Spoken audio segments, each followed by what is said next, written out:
Cool. Okay, folks, this is Going South, episode 21, I believe. I always get the number wrong. I'm really excited about my guest today. His name is Jullian Bishop.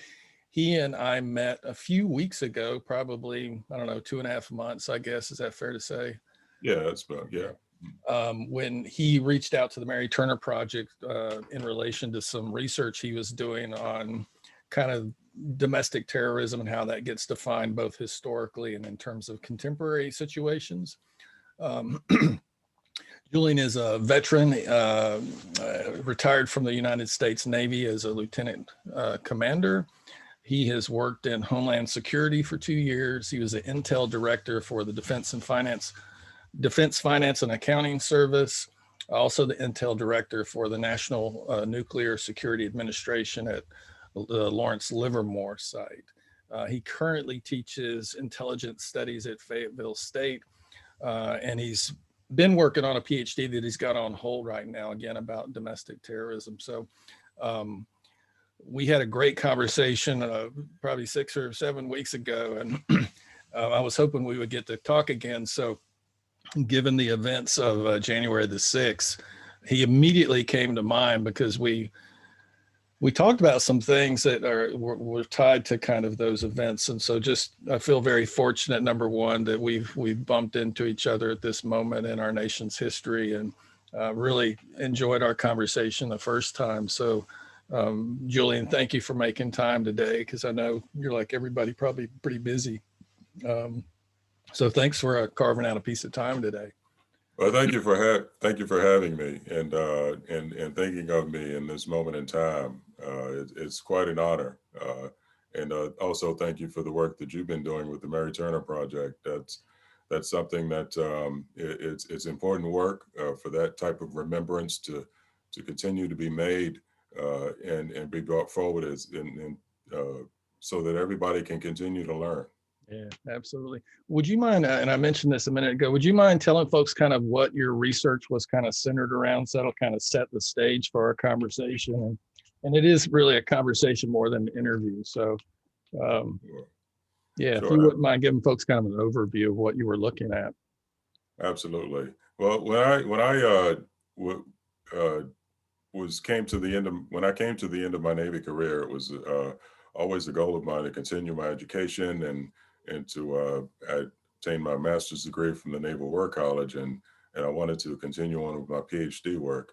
It seemed like a natural progression in the post 9/11 security environment, since I had been working in national and homeland security, to look into that in terms of my topic area. And to me, both personally and professionally, it was always an intense area of interest within our country to look at and be able to study the issue of domestic terrorism, specifically the designation and why the lack of a designation and why there hasn't been one domestically as we have for international terrorism. And to me, that seems to have been a little bit of a problem in both the federal code and also in our ability to be able to, with teeth, address the violence that seems to our country seems to not be able to get rid of, especially in terms of organized white supremacist violence at various points in times in history. Yeah. So where is, I know we talked about it when we met, but where is the kind of federal definition of what a domestic terrorist is, or domestic terrorism entails? Sure. 18 USC section 2331 is where the federal code defines terrorism. Now, before 9/11, there was not a domestic definition, but there was a definition for a foreign terrorist.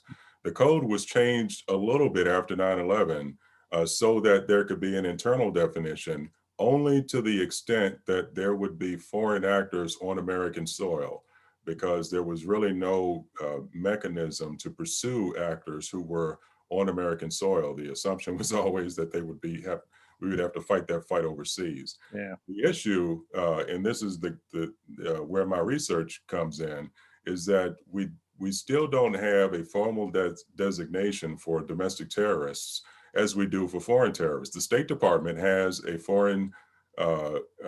has designation authority for foreign terrorists, but our Department of Homeland Security does not have designation authority for internal threats to our country. Wow.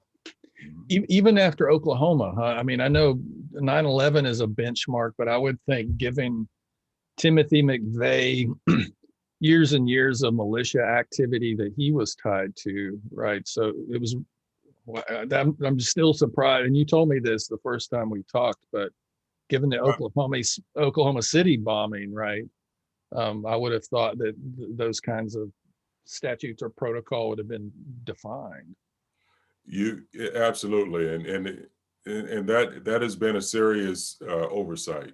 As a matter of fact, it's interesting you should bring up the Oklahoma City bombing, because it is a fact that there is a nexus between Timothy McVeigh and Terry Nichols, and they traveled to the Philippines and received guidance and from designated foreign terror groups. That's been well documented. It's been written about in The Third Terrorist, I believe, by Jane Mayer, and also in a lot of in my research, I found it was written about extensively by Timothy McVeigh's defense counsel, and they pursued that angle and bringing in, trying to obtain some of the interviews that were carried out by federal law enforcement officials when they were looking into the nexus between McVeigh and foreign terrorists.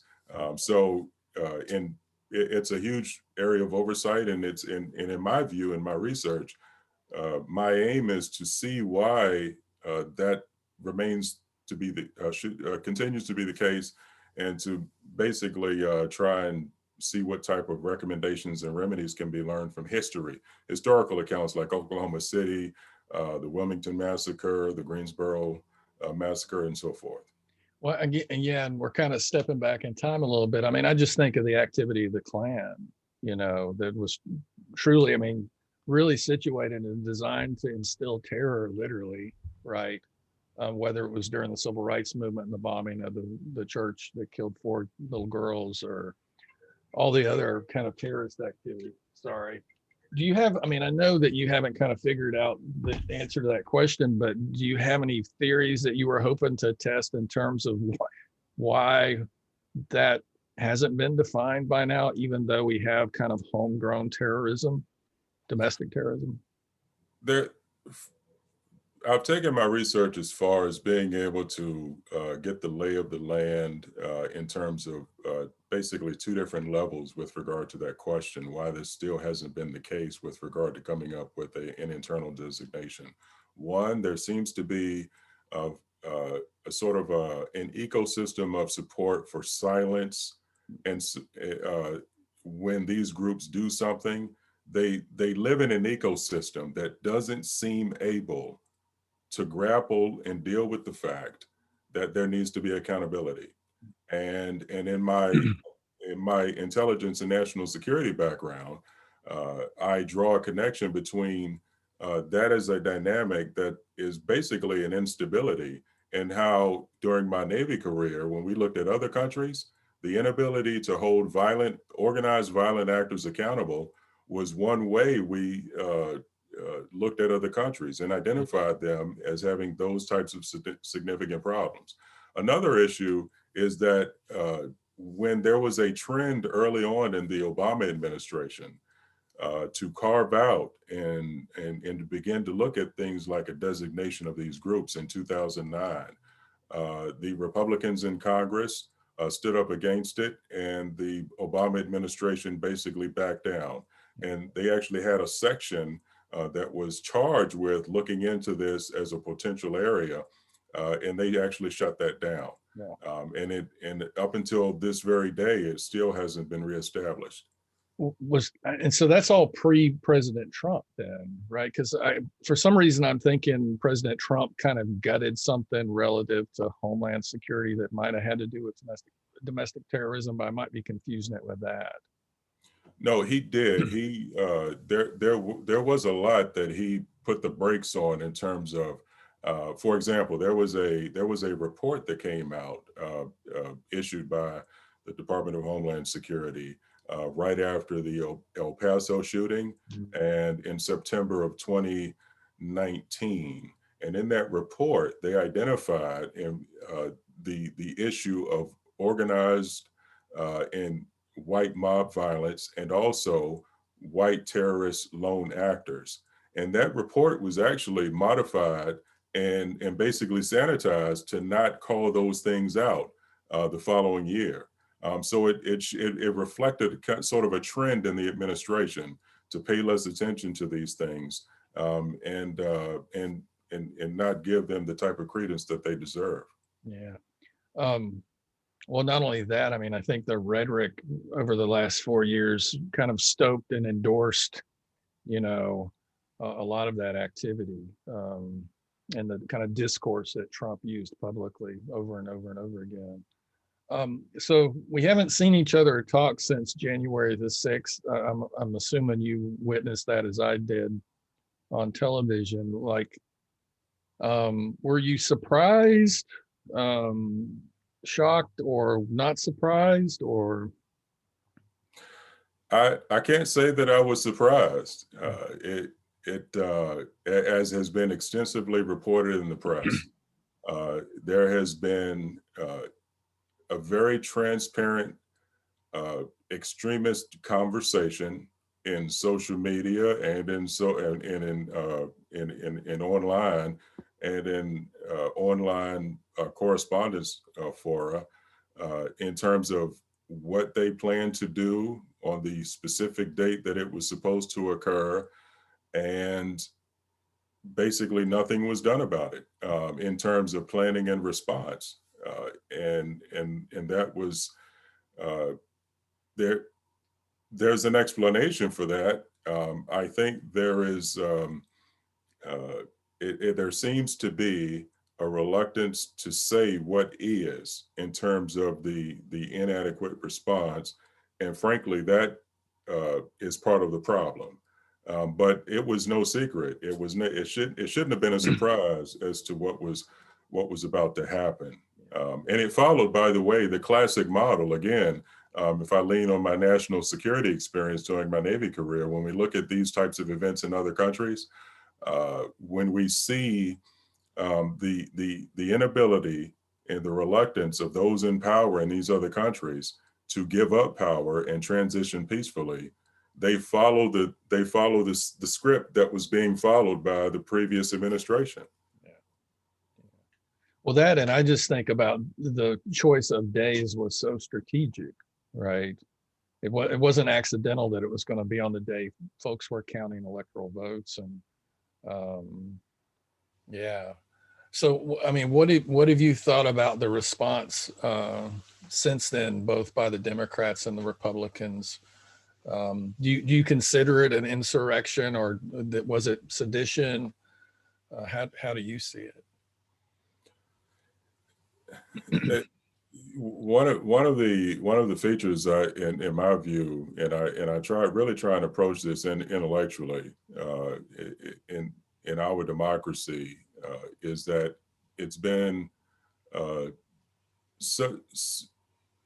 by and large throughout the course of history, we've been such a leader in the world and such a strong example of all the things that we like to believe in, that sometimes it's very difficult for us in our country to believe what we see in the mirror.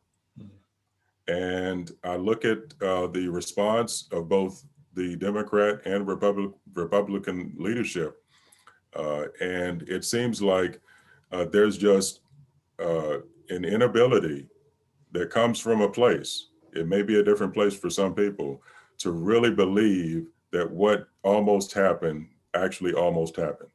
I think there's an underestimation on the part of the internal Homeland Security establishment, even with the incoming administration, to really understand the gravity of what almost took place.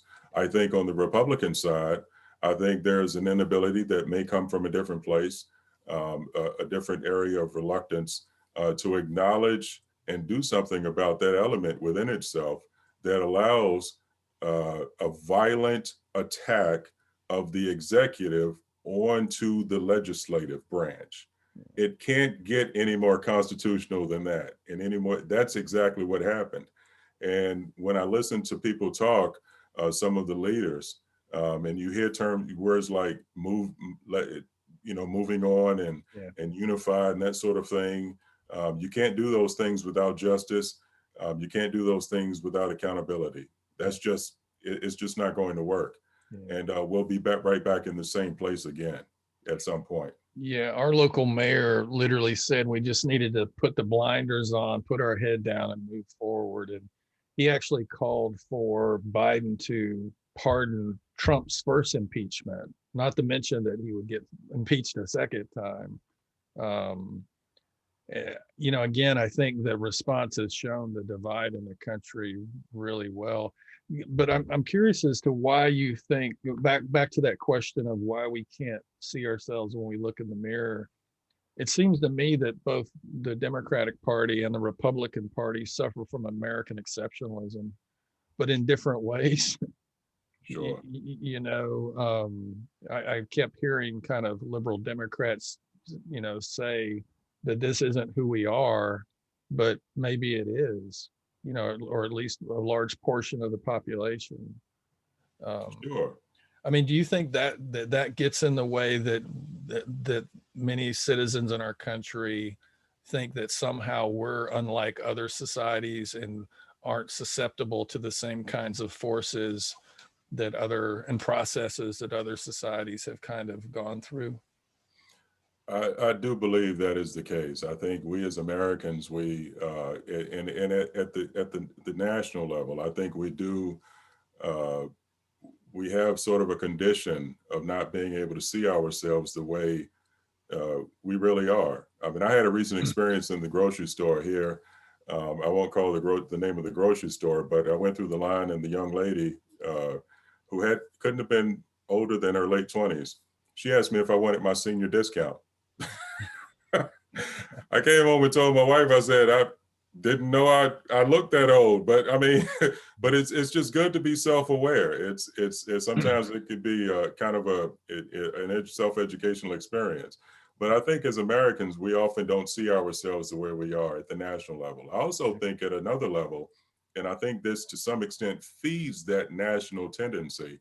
I do think that American exceptionalism, beneath that is a very strong current of white exceptionalism that we've really never been able to be honest with ourselves about.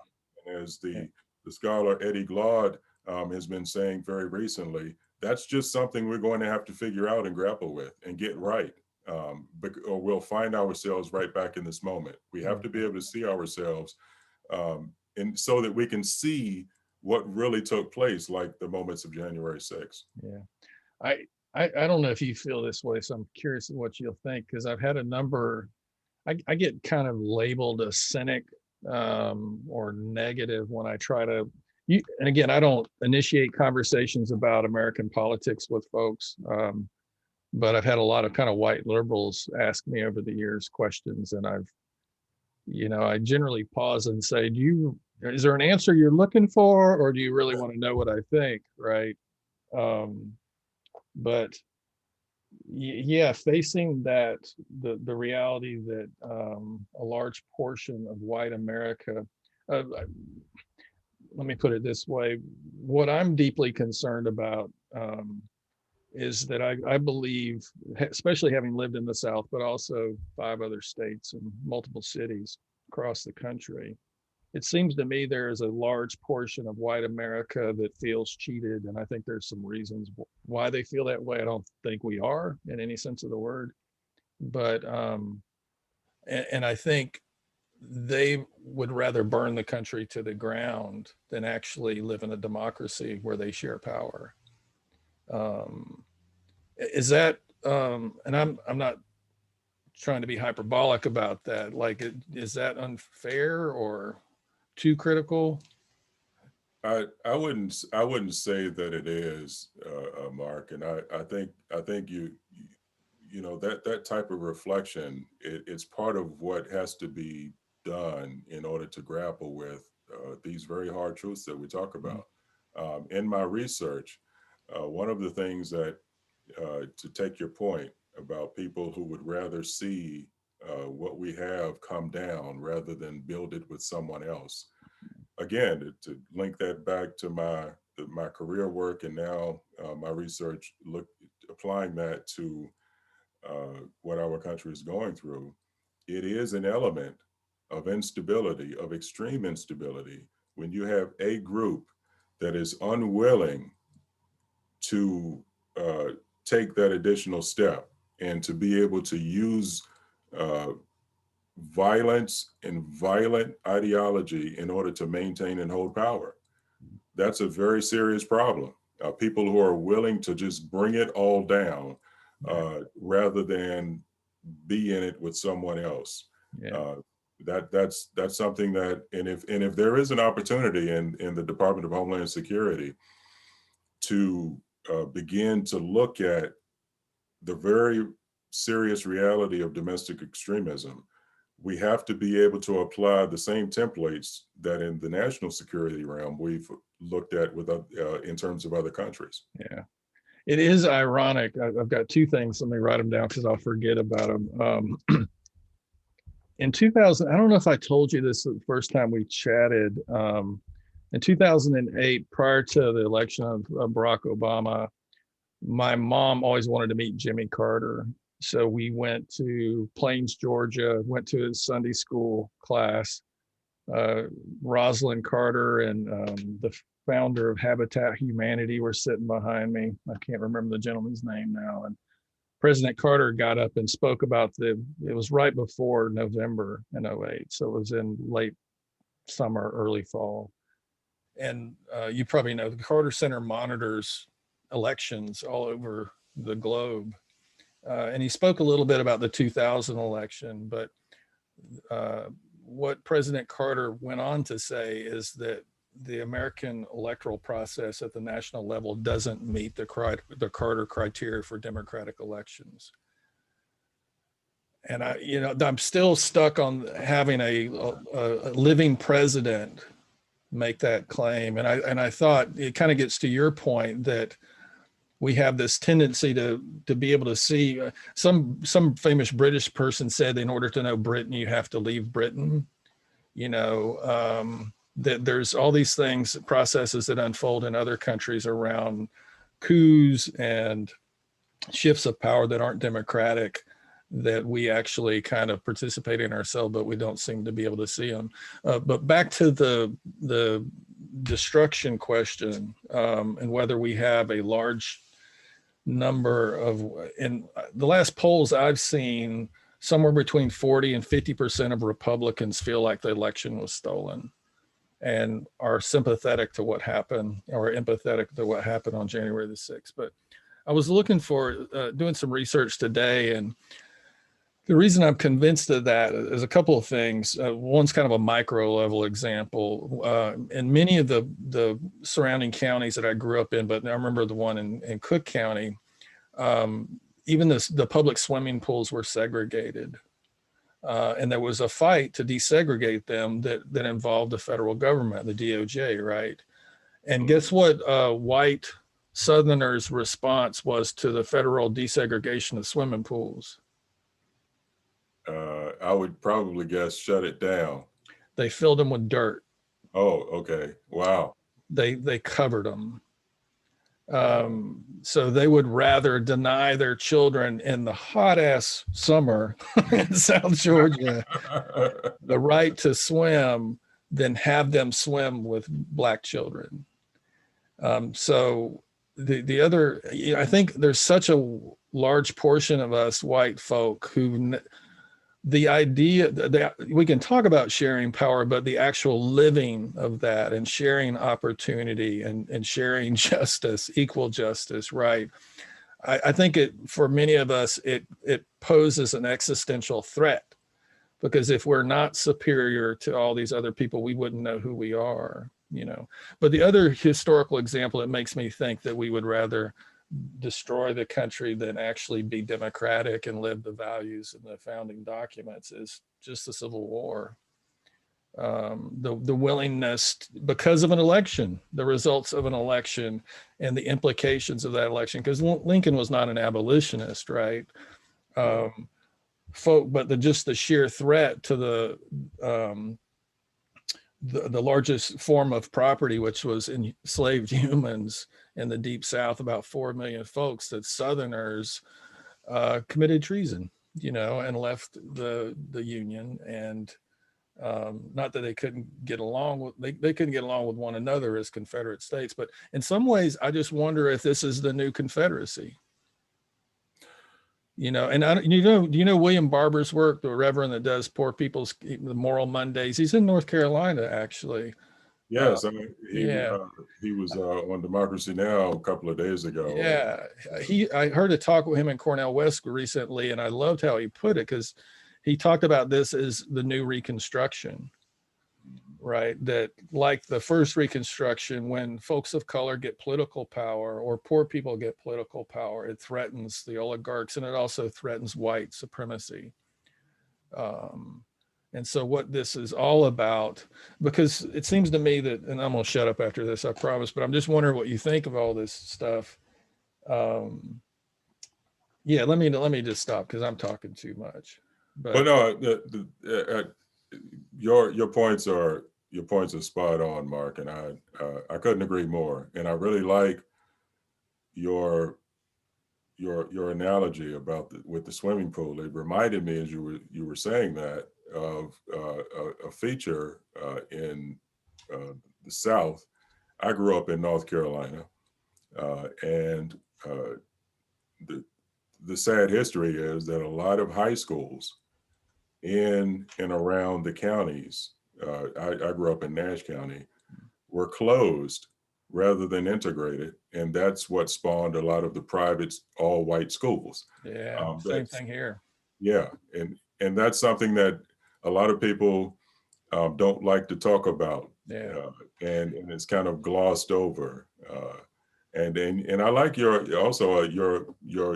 draw a very, I think, a very real connection between the election of, and if I understood you correctly, of Lincoln and the reaction of the South to that, and what almost happened in this country in some quarters at the reaction at the election of Biden. That's very real. That's a very real parallel between those two moments in history. And that's why I think we came awfully close to something, as I said in the beginning, that I think a lot of people just can't bring themselves, for whatever reason, to admit that it was really that bad. Yeah. Well, and your school desegregation thing, I think the other thing that's fascinating to me in all this, Julian, is the language. When, you know, I've looked at the school desegregation data here, newspapers and so forth. Rarely, I mean, there were the overt racists that would just say, I don't want my kids going with N-words, right? But the genteel white class of folks didn't say that. What they said was that they were about school choice.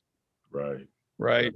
They knew, I mean, do you know what I mean? They didn't want to be lumped in with the kind of white trash, poor working class, overt racist. So it seems to me, and I don't know if you felt this way when Texas filed suit against many of the swing states, right? It seemed to me prior to January the 6th, we had a legal coup d'etat where white folks who saw power slipping through their hands to some degree if the Democrats won, right, rely on the institutions, or think the institutions of the United States, particularly the Supreme Court, would step in and intervene. And then when that didn't happen, I mean, it seems to me there was more than one process that happened, and January the 6th was just the latest form, which is just kind of old school insurrection and violence, right? That might have just been a testing the waters, you know, given that the coordination of that was very varied in some ways, but And there was a go ahead. moment. There was a moment in that time frame between November 20th, November 3rd, and January 6th, when General Milley, the chairman of the Joint Chiefs of Staff, he had to release a statement, and then there was from the previous 10 secretaries of defense, they also signed a joint letter. I expected a lot of shenanigans after the election, but when I saw the defense establishment, including the active duty chairman of the Joint Chiefs, and make his statement, I really had a sense. I mean, I'm not on the inside anymore, but it really, for anybody who's ever, been a part of the national security establishment and the rest of it, that's unprecedented. And that told me that some people had heard some things and something was going on, and there was a lot of active tension that wasn't apparent to a lot of people, and that's when I became concerned. It's something as you asked me at the top about institutions. When President Trump fired the Secretary of Defense, that was a big deal, I think. And when the Secretary of Defense, he gave the interview the week before he was fired over Twitter, and it came out the week after. But when he said publicly that the nation was in trouble, I thought that the press they came across as being asleep on exactly what that meant. These are serious people. They don't say these things for no reason at all. Yeah. And I think a lot of what almost happened was borne out on January 6th. Yeah. Well, I just, it kind of goes back to that desegregation language. There were so many attempts to this, right? And Trump from 2015, now again, I think he accidentally won in some ways and then had to figure out how to try to govern, right? Mm-hmm. But it's the discourse and the rhetoric of a rigged electoral process began before he got the nomination. So you have this base of people who've been primed for 5 years for this situation, not to mention what the scholarship in political science says about voter fraud or sociology, because I interviewed a political scientist who said, you're probably getting struck by lightning twice is a bigger problem than voter fraud. In fact, most people don't vote. The problem is getting people to vote, but that kind of laying the seeds for further lack of faith in American institutions, I don't think was accidental. But I don't think this group of people can, whether it's conscious or not, can actually say, look, the country's browning. And I think it's exacerbated by people feeling really living with some inequality, right, in terms of class and income. But you can't really say, look, I don't want to share my country with the immigrants, the Black folks, right? So you've got to have some other justification. It's the states' rights argument all over again, right? That it's not really about slavery, right? It was really about states' rights. Well, you don't have to dig very deep to get underneath that one, right? But I mean, does that, again, I guess, is that far-fetched in your? No, I don't think so at all. I think these are, as you well state, these are convenient euphemisms that people try and use in frankly a slimy way, so they don't have to confront themselves and look in the mirror at night, and it's how they put themselves to bed. I'll tell you, Mark, since I've moved back to my home state, I've tried to be as active as I can in the community, and whenever I can, I try and just get in conversations with people, and especially since I haven't lived in my home state here in the South since I left and went into the military. One thing I think is really fascinating on an intellectual level, disappointing on an emotional level, is a lot of the same things I saw growing up that I still see.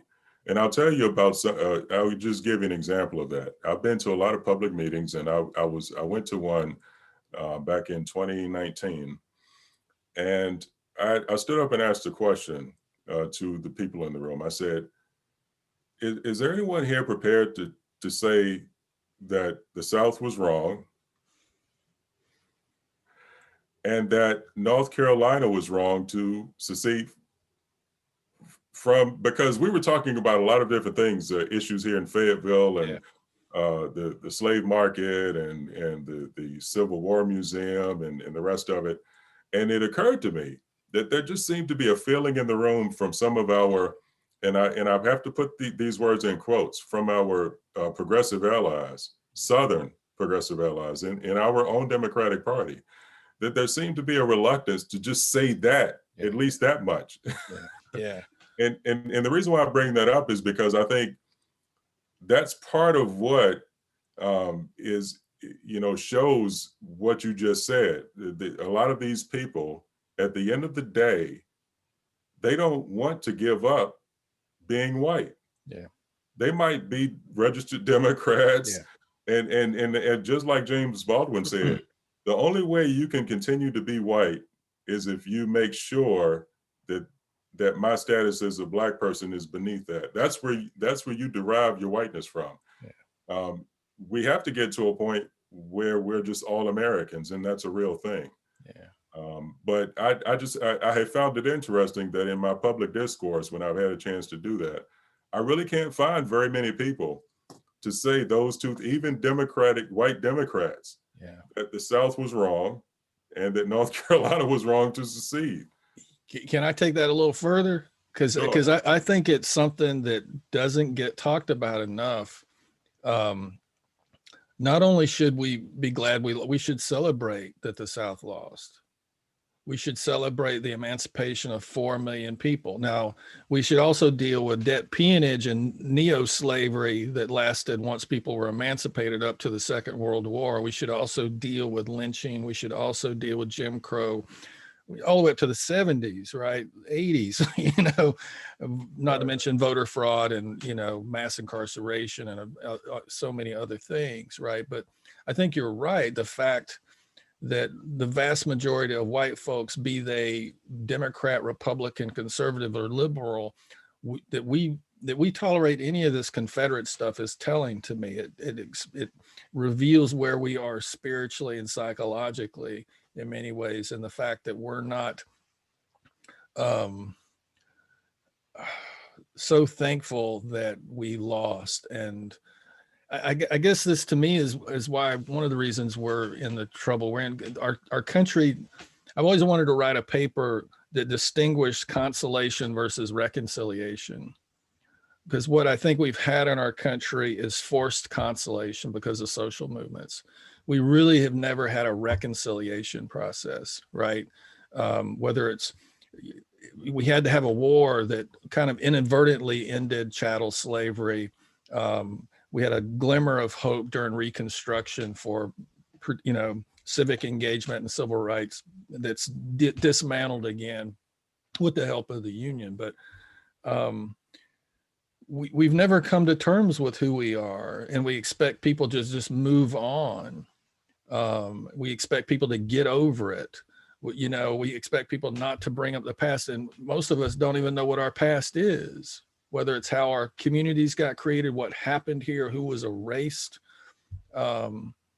So for me, that's why I think we're in trouble as a nation, our unwillingness to have truth and reconciliation processes, true reconciliation. And in some ways, I think James Baldwin, who's one of my favorite people, was clear about that. Like, what does that reveal? And I think he also said, why do we want to integrate into a burning house once too, so I don't know if any of that makes any sense, but a friend of mine, when we were talking about, well, how are we going to get over this? And a lot of white progressives in my life are very hope oriented. And again, it's hard to have conversations with folks because when you bring up undeniable facts, that gets framed as you're being negative. But I had to point out to her, like, exactly how do we reconcile this moment? Do we really think that 50% of those 74 million people are going to get over this?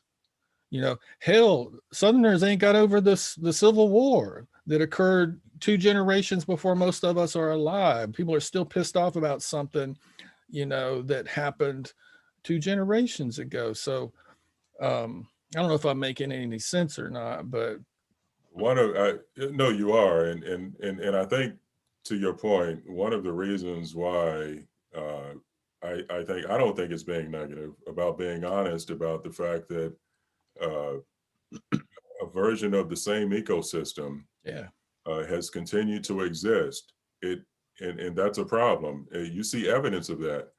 You see the same non-accountability that existed back when people were getting lynched, that you see. It's just in a different version, but the same non-accountability for some people still exists today. yeah, A black man in the 1920s yeah, couldn't have, you couldn't have, you had to step off the sidewalk, you couldn't look at somebody wrong, or that was your neck, literally. You know that in your work more than anybody. and it might be your family's neck too. That's right. Right. And the people who did that to you would not be held accountable. Yeah. The a direct descendant of that feature shows us in the form of non-accountability for the people who, because you know it's going to happen, the people who carried out January 6th. If the non-accountability that we see in that example and in many other examples in this country shows us that that same ecosystem is what we live in. Yeah. And that absolutely has to change. I don't think there's anybody in our correspondence before, as I said, I don't think there's anybody who Democrat or Republican, who wouldn't want a black man held accountable who had overrun the White House and kicked in the doors and busted out the windows and had taken pictures of himself sitting in the Oval Office with his feet up on the Resolute desk. Or afterward, who thinks that a black man or woman would have been helped down the White House steps, as the famous picture of that white lady was after she rioted inside the Capitol building, her hand being held by the Capitol Police down the Capitol steps. Who really thinks that any black person would have been able to reconstruct that in an exact opposite situation? So that non-accountability that existed back in the day still exists today. This impunity, right? Yeah. Well, and it's been fascinating. The conservatives I've talked to want to equate that with Black Lives Matter or Antifa destroying buildings and protest in the streets, which is, again, how people make sense out of their world is one thing, but yeah, I don't even know what to say. Yeah. I think the other thing that's revealing that I haven't heard anybody articulate, as conservative white folks deny that there's anything called white privilege. And there's, you know, for me, there's psychological dimensions to that. The fact that all these white folks did that and posted the shit on the web. Like, what does it matter? And you see this, I've been complaining about this for years, right? White folks committing crimes and posting it on the web, like, you know, and I know that there's some examples of young folks of color doing stupid stuff too, but to have folks go to the Capitol and pull this thing off, right, and then stream it or post it on their social media, to me reflects the thing that you just, like, that we know we're not going to be accountable. More evidence of the ecosystem that we live in terms of justice and accountability. Here in Cumberland County, North Carolina, and as when I've talked to Black youth, and I make this sort of point, I tell them, look, you know and I know that if you commit the same crime as any other white person, you are going to get the more severe penalty. If you deal drugs, if you're out here doing things you shouldn't be doing, there's no justification for doing what you're doing in the first place. So don't do it. But why would you give somebody an excuse? Because you know the system is not set up the same way. It's just not going to happen. The justice is not the same. And as a taxpayer, as a, you know, a Black man who's been a taxpayer his whole life, in my case, it's a source of a lifelong grievance of mine that I pay taxes for the same public services that I know I don't receive in the same way. Yeah. But it's that ecosystem of non-accountability that exists, and that's why they posted that, because at the end of, everybody knows, they may not say it, but they know, even at a subconscious level, that really at the end of the day, nothing's going to happen. Just look at what they've been charged with. Yeah, a bunch of misdemeanors. Yeah, exactly. Yeah, exactly. Yeah, I think that the other thing, given that you're a veteran, I interviewed a wonderful person last night, Treva Gear. She is an Army veteran that ran for state Senate seat, and served her country, our country, and just when she came back, she's told me stories about being profiled, and it just reminded me of so many other stories I've heard and read about through the ages of folks that are doing everything to be quintessential Americans, right? The veterans that came back from World War II and up in Morse Ford were lynched, and then were beaten for wearing their uniforms in public. Like, that there's still that kind of thing going on. Is amazing. So can I add, and this might be too personal, so we can skip it, but what has the transition back to Fayetteville been like? I mean, has that been challenging, and I'm assuming you've got family and all that there's why you went home. And it's nice to be back home. I've already told you that one of the things I've noticed is that a lot of things still haven't changed, and that's been a source of disappointment. But also, just I try and look at that in a way that is as constructive as it can be. I have had some of the same experiences as the person you just mentioned, and when it happens over and over again, you really begin to wonder just how far along have we gotten. Those small microaggressions, and it's not as, I grew up in the 70s and 80s. It's certainly not as blatant as it used to be, but it's still there in different forms. I've been stopped a few times. I like to do morning walks. I used to be able to run, but now I walk. And I've been stopped a few times by the police since I've been back here in North Carolina. We lived in Elizabeth City before we came here. One time when I was walking in a public, on the road, in a public area, 3 Elizabeth City squad cars, and Elizabeth City is not a large town. Right. You only have maybe 5 cars total. Yeah, during any given shift. Yeah. 3 squad cars pull up and ask me, "Where are you going? What are you doing?" Exercising, walking, cardio. Do you have any ID on you? This sort of thing. And I went home. My wife, it was her first time being in North Carolina, and she just couldn't believe it. Yeah. I've been stopped several times here in Fayetteville, just walking, stopped by the police. And it's something that is disappointing to see. But it continues to happen. Yeah. Can I switch gears just a little bit? Sure. Do you have any idea why there wasn't more law enforcement at the Capitol on January the 6th? Why only, I think, something like a quarter of Capitol Police were on duty,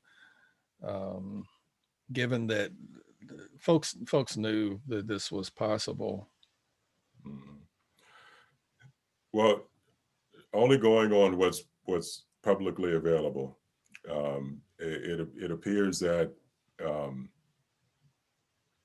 there were attempts by the city to get the Capitol Police to fully mobilize and take this as a national security significant event, as Secretary Jay Johnson has been saying rather publicly lately. Yeah. They refused. So a conscious decision was made not to deploy after being presented with a case, right, to bring out what would have been sufficient to at least hold the insurrectionists back. So we know at least that much. I am fairly certain, and this is just my observation on the outside now after being on the inside, I am fairly certain that there is a lot more information and a lot more that is known than is being publicly said. That's probably just a fact. Yeah. But we know that a conscious decision was made not to deploy by the Capitol Police. We know that a conscious decision up to the point where it could no longer be specific requests by Governor Hogan to deploy the Maryland National Guard were turned down. Yeah. Were turned down until the vice president became involved. Yeah. And so we know that specific requests were made, and at least up to a point the answer was no. I think the question for the people who the question is, who said no? Yeah. Who are these people, and what's the deal with them? Yeah. And I haven't seen that next step of coverage in the press. I've just heard about the narrative and so forth, but no is a powerful word. I've always said that in my work in National Homeland Security. And whoever said no to those two requests, and they need to give account for themselves. Yeah. Yeah. The other thing I was going to ask you, one of the things I was frustrated about, and I get the argument for President Trump enticing, right? And the only thing I had with that is I've sat in federal court on discrimination cases, and one of the things you have to prove without a shadow of doubt is intent, right? So there has to be like smoking gun language where a person says, I'm not hiring you because you are X, right? And I didn't know about the legality of enticement and the language that constitutes enticing a riot.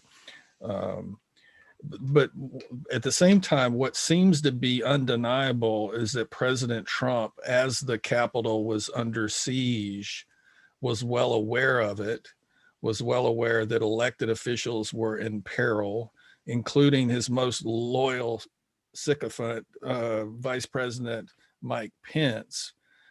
You know what I'm saying? Were you surprised that the Democrats in particular didn't put more onus on the fact that he, from best accounts we have, just watched it? And the fact that Mike Pence was the one that had to mobilize the National Guard, it seems to me that, and again, I'm not a lawyer, but I was really surprised that was not brought up more often, or at least an argument for impeachment or Article 25.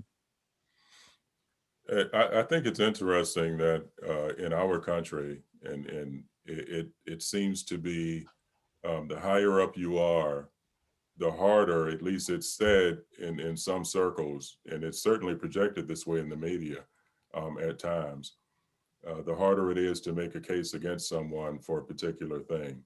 I can tell you that it was never presented as a tough thing at any point in my military career to say that someone was guilty of something as awful as treason. Loyalty, fulfilling your oath to defend the Constitution against all enemies, foreign and domestic, is basically sacred. And I think it's always interesting to ask the question, why is this hard? The higher up you go sometimes. The federal code is pretty clear with regard to treason and insurrection. The elements of those things were clearly met at various levels. And things were directly said at the gathering as much by others as the president, but certainly probably more so by others who use words like war, right, and combat. Yeah. What more has to be said? It's almost like dealing with a Southern jury in 1950, right? Yeah. I mean, it's like, what more do we have to show you that something bad happened here for you to hold people accountable? Right. Which kind of brings us back to the issue of accountability and why that is something that can be dangerous when you have certain groups and certain segments and certain people who just under almost any set of circumstances are just not going to be held accountable, whether it's the members of the insurrection, the tens of thousands of people who were there, or the president himself. When that's not possible, in what I've done in looking at other countries, that has told me, and in all the intel and the national security documents, and I never had anybody disagree with me, and it bore itself out that this is a bad sign, and it shows a trend line towards serious instability. Kind of related on that, and I don't know if you know anything about it. It's actually a local conversation we're having, and we mentioned this before we started recording. And I'm just wondering what your thoughts are on, institutional compromise. Are our institutions compromised? Are they infiltrated with, whether it's legislators, whether it's law enforcement, whether it was National Guard? So for example, one of the things we want to ask local law enforcement is what they've done to vet to make sure we don't have white nationalists policing our streets. But I've had a hard time finding any protocol that's public. So I guess there's two questions here, Julian. Like, what are your thoughts on how deep this goes, institutionally speaking? And then do you know anything about how, for example, National Guardsmen and women were vetted to, serve as a security detail?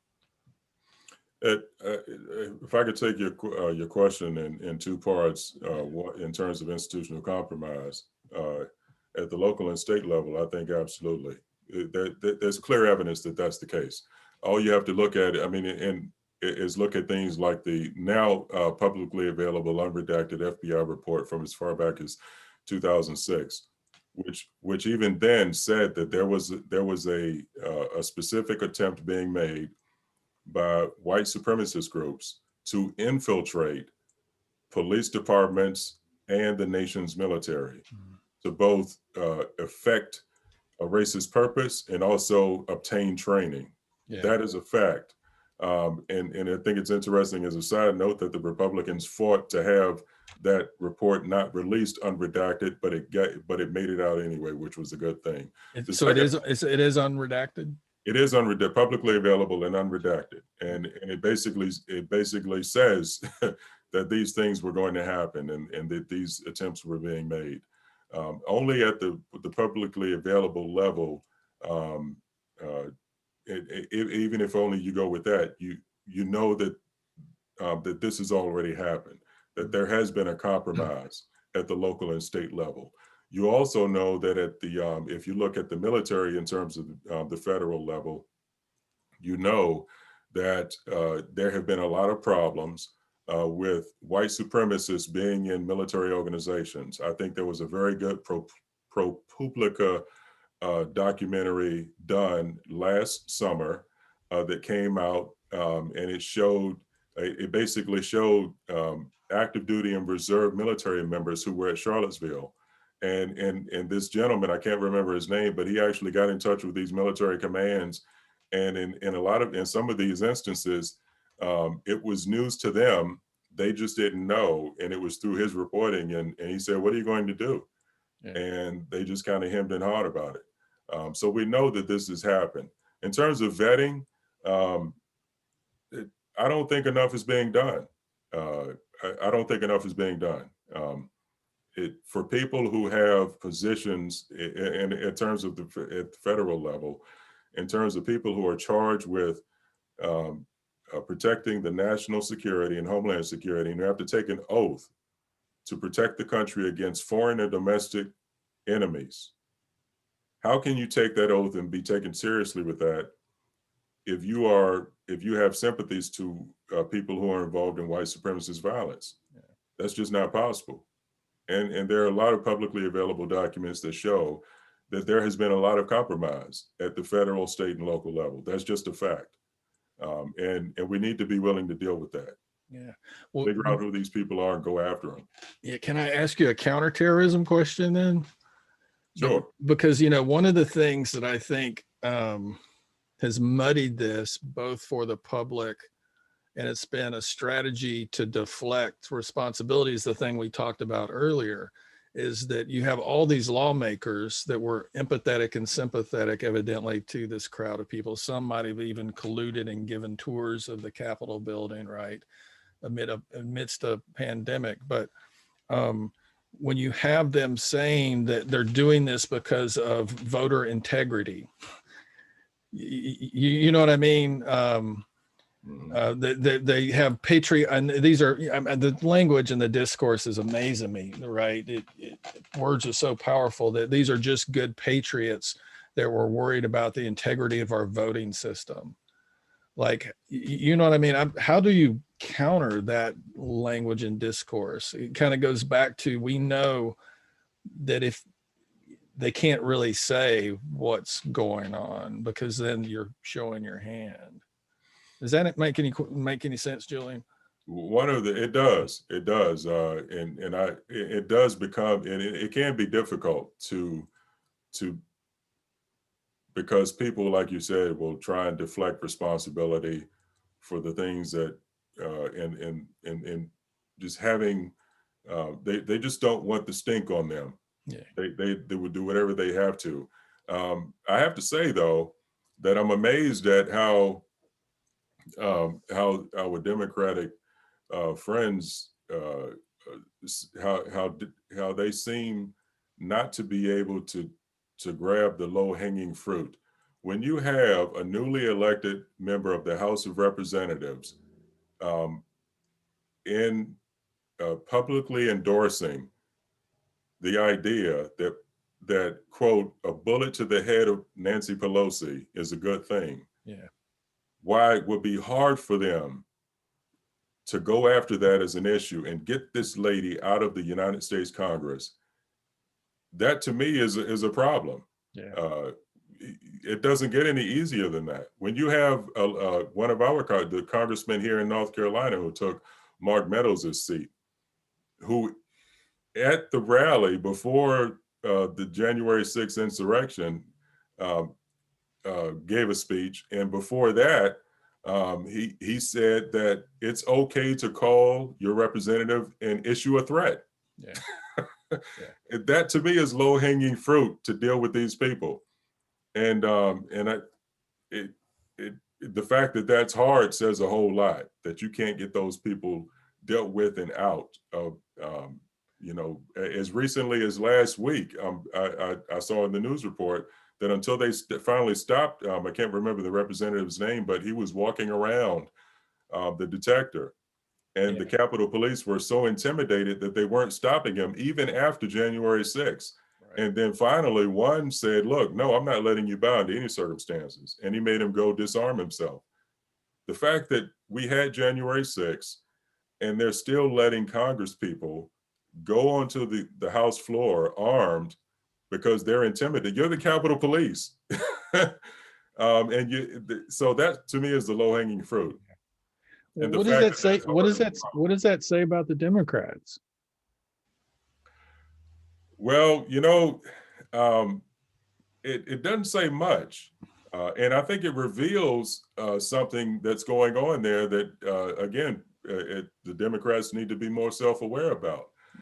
It is a fact that the Democratic Party, and I can speak for what I've seen and experienced to some extent here in North Carolina, that some of the most segregated situations electorally exist within the Democratic Party. Yeah. You can't win as a Black person, even in a majority Democrat district, unless it's a majority Black district. Yeah. That says something. Yeah. That's why Alma Adams and G.K. Butterfield, districts 12 and 1 respectively, if you're a Black candidate in any other Democratic district, state or federal, you're just not going to win, even if it's a democratically held district. That says a lot. And that speaks to a lot of what we've already covered. Yeah.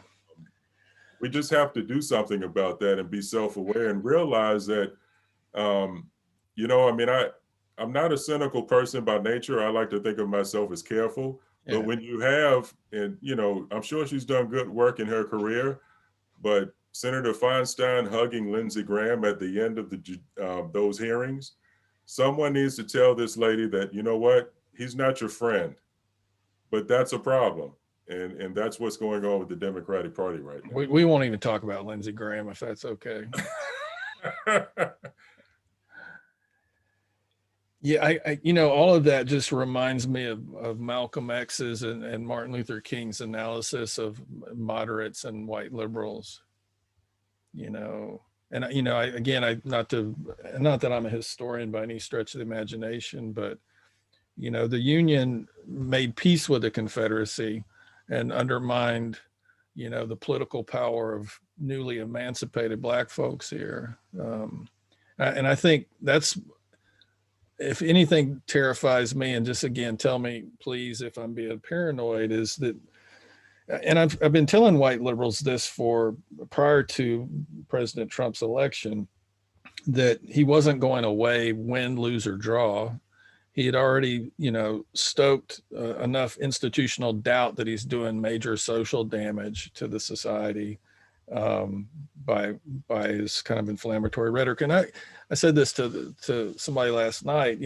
I think he's a symptom of what was here, and he brought it to the surface. He endorsed it and gave it license, right, to rise up, and then he really manipulated it really skillfully in a variety of ways. But I think you're right.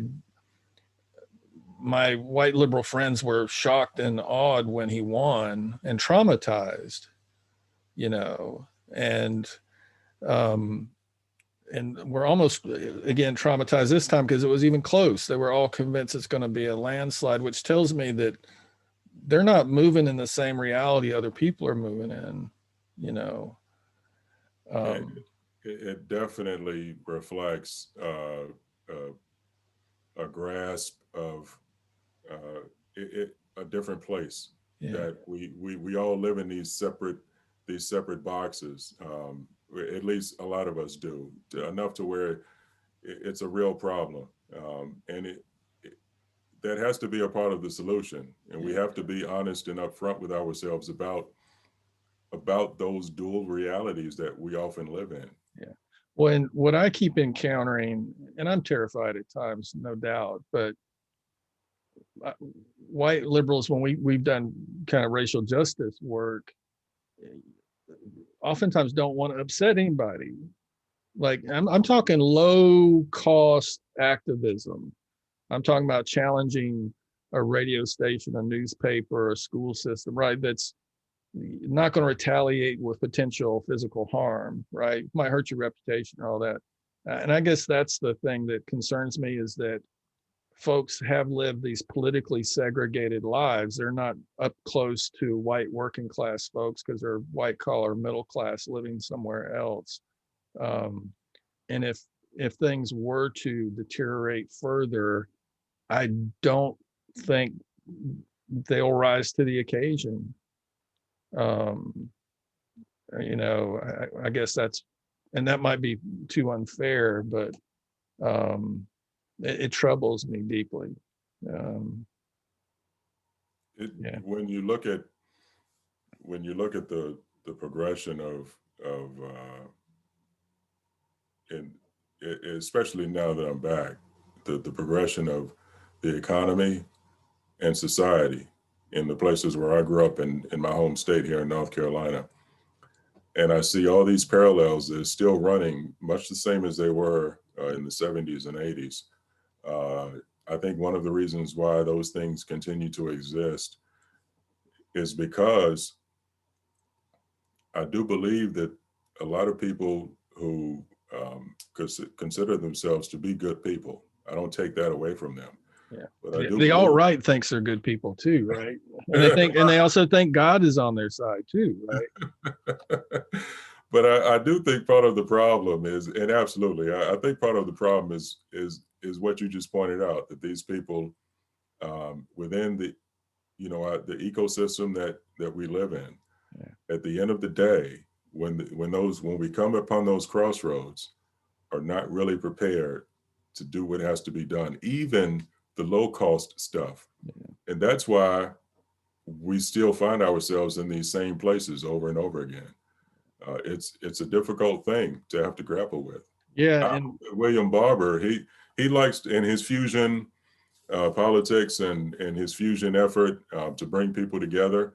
I really think that that's part of the solution. I do think, though, that you have to be very careful about doing something that is inclusive at the expense of making sure that there's true justice and true accountability. yeah, You just can't do that and make it work. yeah, But it is hopeful. yeah. It is hopeful. When I guess there's a whole bunch of us that know the right things to say. We'll talk about privilege and, you know, white fragility or whatever the latest book is. But and not only that, I think white liberals, some of us construct an identity that we're not those racist white folks anymore over there, right? But and when we actually have more institutional power than most of those folks, you know, I think Malcolm X's analysis was the conservative racist was, what was it, the wolf, and the liberal racist were the fox, right? Yeah. So, well, this kind of leads right into another little piece. I mean, am I far-fetched by saying that there were reports, for example, of groups there clad in military garb doing the ranger walk, where, I mean, where they grabbed the lapel or something. So it's very clear there were plenty of it was a hodgepodge of people, right? Some that were definitely either doing recon or, you know, more strategized stuff, and other folks that were just being idiots, right? But do you think that this was kind of a dry run? Or was it a one-time affair that people got out of their system? Because I don't think it's that. And if I could, again, just use as a way to answer your question, when I've studied this in other countries, we paid very close attention, no matter where it was, to the dynamic of the organized extremist elements embedding itself under the guise of what appeared to be legal and legitimate protests. Yeah. But they were absolutely a part of that, and they were just waiting for the right moment.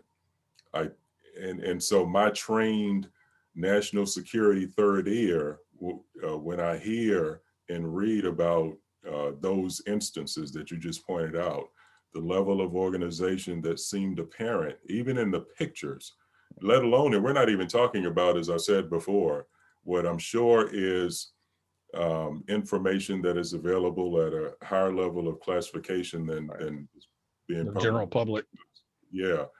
I'm quite certain that but what we saw were some of the same features that we've seen in other countries, that organized extremist elements embedding itself within the context of the other protesters, waiting for that particular moment. And I think one of the reasons why we escaped, by all accounts, by mere minutes, disaster on January 6th is because that moment really didn't align the way that they needed it to, and they were able to be stopped.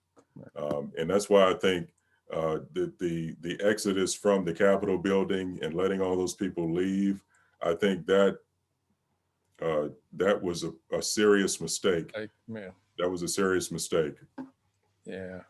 Yeah, there was reports of not only kind of wireless communication among certain groups, right, but even hand signals, real coordination.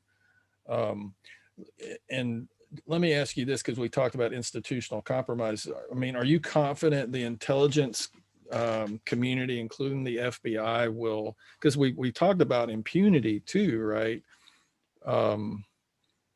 Where does this go? You know, and especially internally, because I don't know about you, but I saw the first FBI press conference, which was days, right? We haven't had press conferences which troubles me. Like, it seems that people are getting their story straight, or who's going to get thrown to the wolves. And then the two agents that came out did not seem like the professional FBI that I've seen a zillion other times in front of the cameras, right? But I guess I'm just asking, are you confident that something will be done? Because it seemed to me what they're looking for is conspiracy, right? National coordination that reaches a variety of different organizations in order to charge people with more serious felonies. I think to the extent that the legal authorities exist to bring people to account within the legal frameworks that we now have, I think the Biden administration should make every effort to make sure that that happens. I think the intelligence element, as it exists within the federal law enforcement cadre, in other words, the FBI and others, and also the intelligence element as it exists within the Department of Homeland Security, the Office of Cyber and Infrastructure Security, and also the Office of Intelligence and Analysis in the Department of Homeland Security.